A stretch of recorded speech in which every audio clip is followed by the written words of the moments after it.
Let's go in. Oh wait, look around. Rundown part of town. The kind of place that makes you look over your shoulder quite often. Oh! Greenberg! Well, if it ain't ex-Captain KGB Captain Maxim Rukov. You should have got here a few minutes ago. Might have saved me from getting my arm broken. What happened here? I broke in to check this hole out. Then Yakachev came in here very sneakily and jumped me.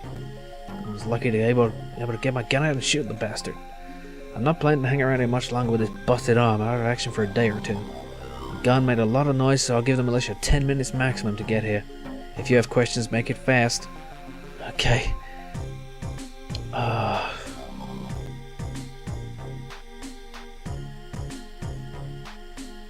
Fuck. Place called the Motherland. That's Russia.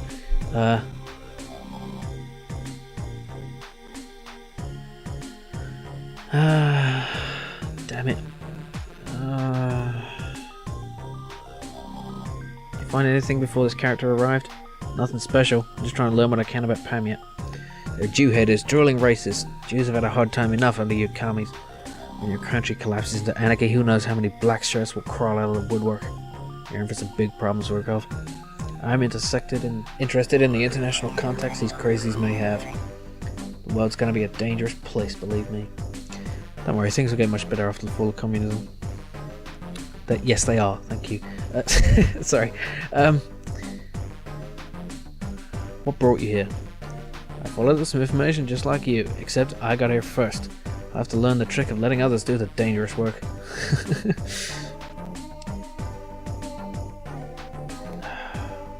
Can you tell me anything about Protopopov? Sorry. Okay, I'm ahead of this guy. What the hell is he going to tell me?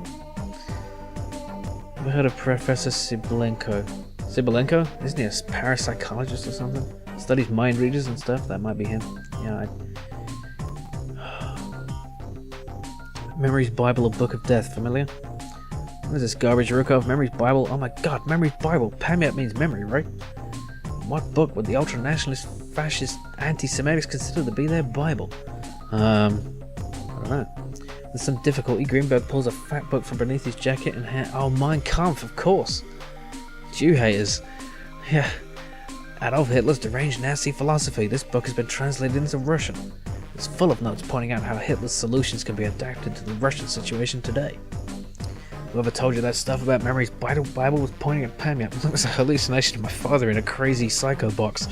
I guess this is getting a bit weird and supernatural, weird magic ESP stuff, but okay, whatever.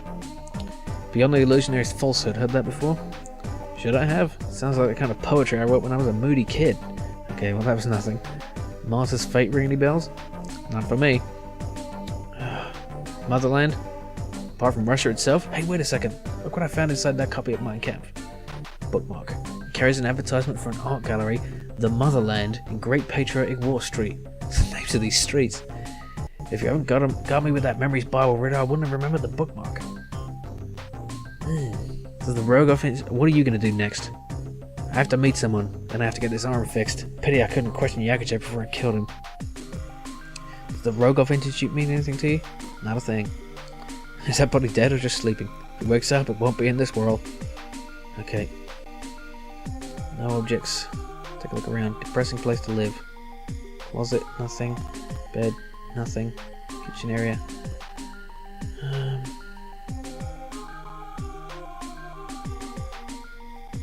Clearly in some pain. Right. Well, I guess we should... Oop. 25 playing cards on the front side. Yeah, okay. Let's see if you can make anything out of these. Doesn't want it. Okay. I don't know if there's anything else really to talk to him about. Well, could do with a wipe. Well, I think we should just leave then, and I should go to that what was it, museum? What's it say? Kitchen area. There's nothing else in here. Okay, let's leave then. Oops. Let's go to... wait, where is it? Great Patriotic War Street. Okay. Paintings inside. Pleasant Street. Yes, his work in... is it is in the unsullied tradition of our cultural heritage, which survived throughout the godless years of communism. Oh my, that is so thrilling. Some of these works would look adorable in our guest bathrooms. Just take another look. Please do. I'll be closing the gallery in 1 or 2 minutes. Okay, well I have to get back to the others anyway. As the Western client moves into the other part of the gallery, the manageress turns to you. I'm the artistic director. What service may I be? I'm looking for Yakuchev. Who are you? What do you want with Yakuchev? Tell me to meet him here. I'm a little late. What? I have no idea what you're talking about, but if you'll excuse me, I have work to do. The gallery is closing in a few minutes. She gets to her desk. Okay. Let's look around. Massacre of the Innocents. Statue. Find a sword. I never expected to have a sword in this game. Let's take it. Oh, Manager wakes up. Rather irritated. She takes the sword from you and sticks it back in the statue. Please don't tamper with anything. This is an art gallery now. Please try to respect culture even if you cannot understand it. She's absolutely right. You're probably a godless communist philistine. Let's talk to her for some reason.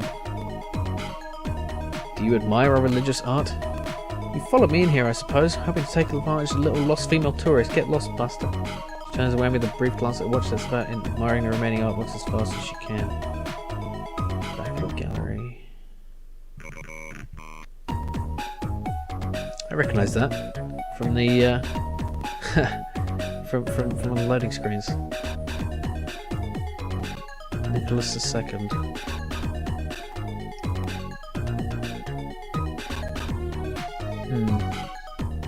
Interesting.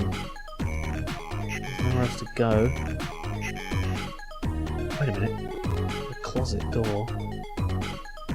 Late Tsar's mother. The true Lenin. Fucking hell. I'm surprised I can get away with that. The chastisement of Karl Marx. Oh. I'm afraid I must ask you to leave now. Can I just ask you a question about this painting? Mendra, smiling bravely, goes off to answer the question. Okay, let's get in. Oh, I was going to go in the closet you were showing out. No. Oh, they're leaving. You're followed out by the women. The manager climbs into the door and locks the car and leaves. Someone walks away. Can I get in? Damn it. Knock, knock. Break in. Can I fight the door? No. I know what I should have done. I should have hidden in the closet. Backtrack to gallery. Yeah. Let's just look around a bit. Sorry, Stigmater. Yeah, okay. Waste of time. Okay. Ask me to leave. Okay, now quickly hide in the closet. There we go. Getting used to hiding in closets. The two women leave the gallery. The manageress locks the door behind her. Alright. Now let's take a look around. I can take this sword. For whatever fucking reason. And... oh look, inspect the desk. A letter opener. Ah, maybe... No, okay. Thought it might have been like a key, you know, put the letter opener in there and it works or something. It's got to do with one of these paintings then. Faith Reborn. Is that a button? There's a light switch. Oh. Oh, it's turning off the lights on the paintings. This one isn't off. Okay, let's slash all the paintings. No. Oh, here's someone. Oh shit. Before you can do anything. I was wondering when you'd turn up, Rukov. You appreciate, of course, that your complete insubordination and wild individual... Is that fucking Boblop? Individual initiatives will inevitably result in disciplinary measures of the severest kind. Consider yourself under arrest. You failed to act quickly enough. Reflect upon that in the Siberian winters to come. Yeah. Okay.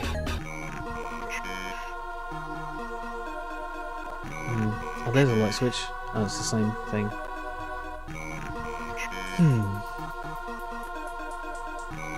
Obviously, I've got to do. I think I've got to do something with. Oh, picking the what? Okay, hide. Let's start. I'll check the desk. I'll take a look around. You're soon discovered. Okay, shit. Yeah, wandering, severest kind, and the rest Siberian waiters. Okay. How the hell? Can't I just fight them with a sword? I got a sword and a letter opener. Let's look at them. There's only enough blade to secure the sword in the hole. Long and sharp.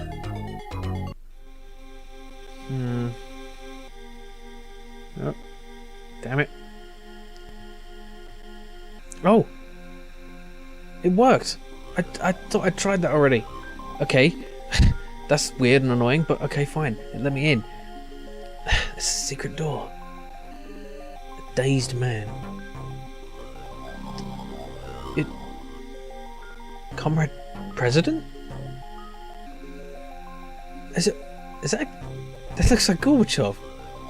Savinkov is pointing a pistol at you, for fuck's sake. I might have guessed we'd find you, Rukov. Your tendency to disobey orders had led you into deep trouble this time.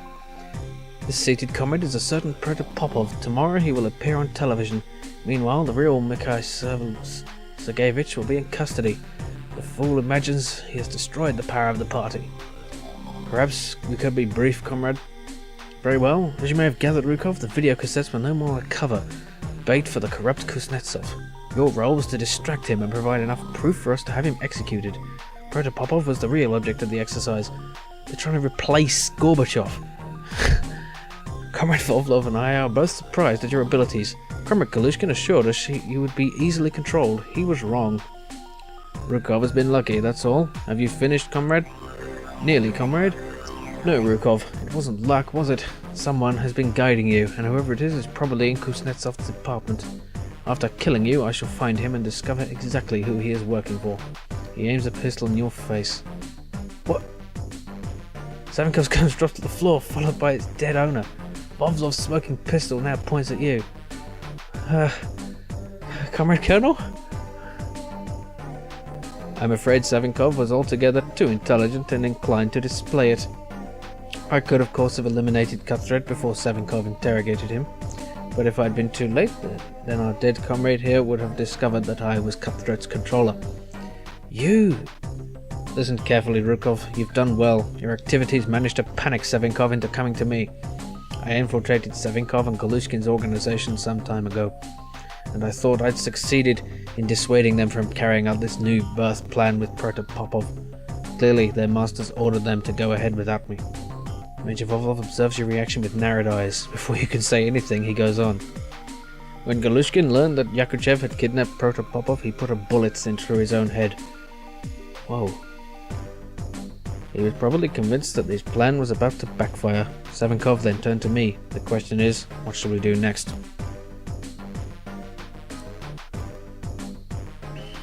The President must be warned. Naturally, but we have a duty to perform first. Consider the situation.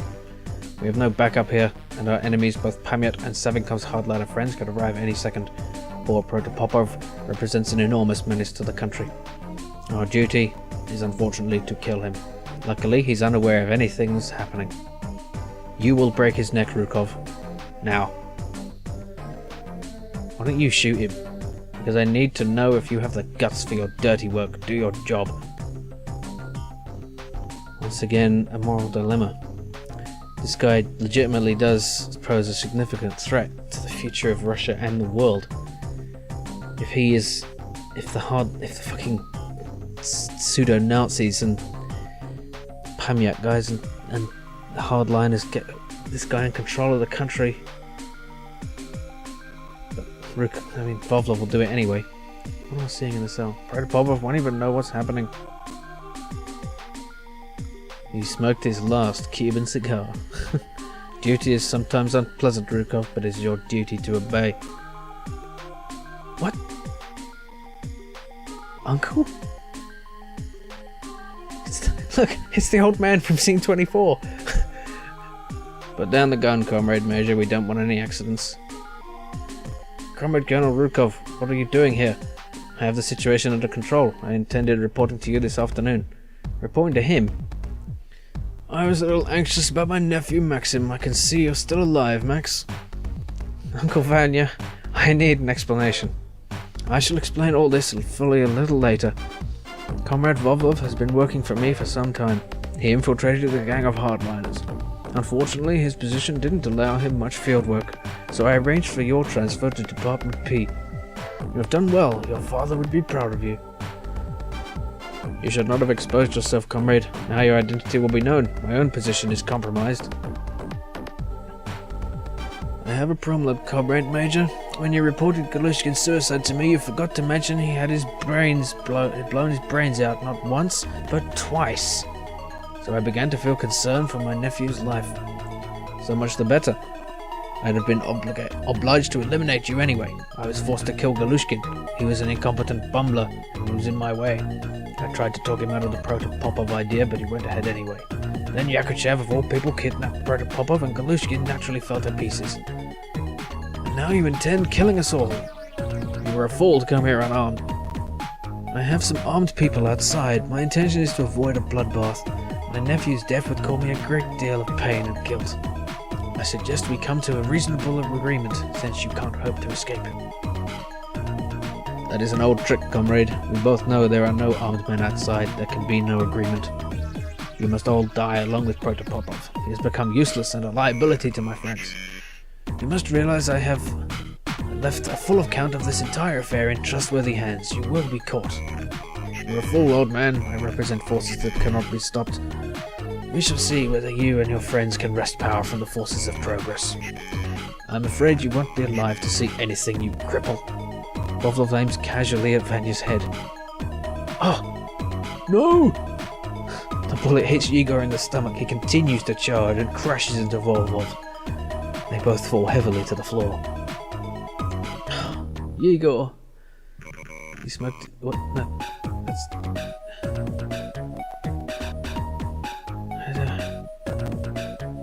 Vanya, what's going on? Pistol. Yeah, take the pistol. Vovlov recovers his own... What? No! Shit! Shoot him! Vovlov drops his gun, clutches at the fatal wound in his chest. Too late! Our communist heroes have already arrested the president. Tomorrow they'll announce his resignation. For health reasons, Gorbachev's finished. Ah. As Vovlov dies, Protopopov suddenly begins to speak. Comrades, it is with a heavy heart that I speak to you.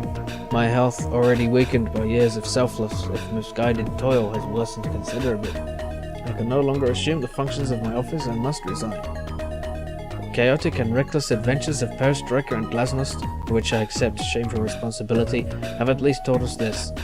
Only through communism can we hope to survive.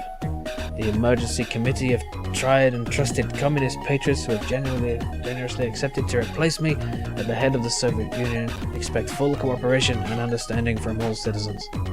The time has come to root out the unsocial elements and the enemies of the state. Death to imperialist warmongers. The end. That's the end. Fucking hell, I finished KGB. I can't believe it. Oh, that was intense. And a lot of fucking dialogue at the end there. Man. So, yeah, I don't know. I just don't know.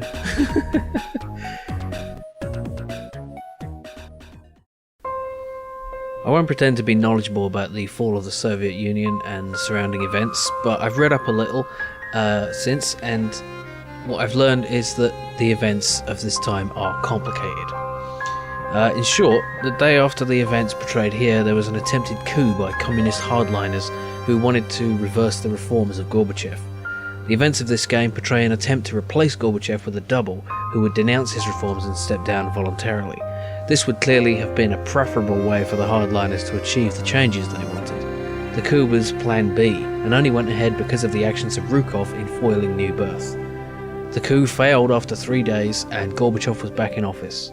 But it didn't last. By the end of the year, Gorbachev had resigned and the Soviet Union was no more. An epilogue to this game would have been nice. I would have been interested to know what became of Rukov after the fall of the Union and the end of the KGB. Perhaps he became a private detective like Golitsyn, only hopefully not as unscrupulous. Maybe he would have been involved in bringing Verto and his gang to justice and stopping the production of the snuff videos. Perhaps with the aid of Greenberg after the end of communism allowed for greater cooperation between the two nations. Many loose ends are left hanging. Evil men go unpunished and victims like Saitenko, the meat shop owner, find no end to their torment. That doesn't sit well with me, but I suppose it helps add to the atmosphere of gloom and dread at living in the Soviet Union during its last days. The game feels a bit rushed towards the end, and it's something of an anticlimax, but it was fun, and I'm glad to have seen it through to the end. Thanks for watching.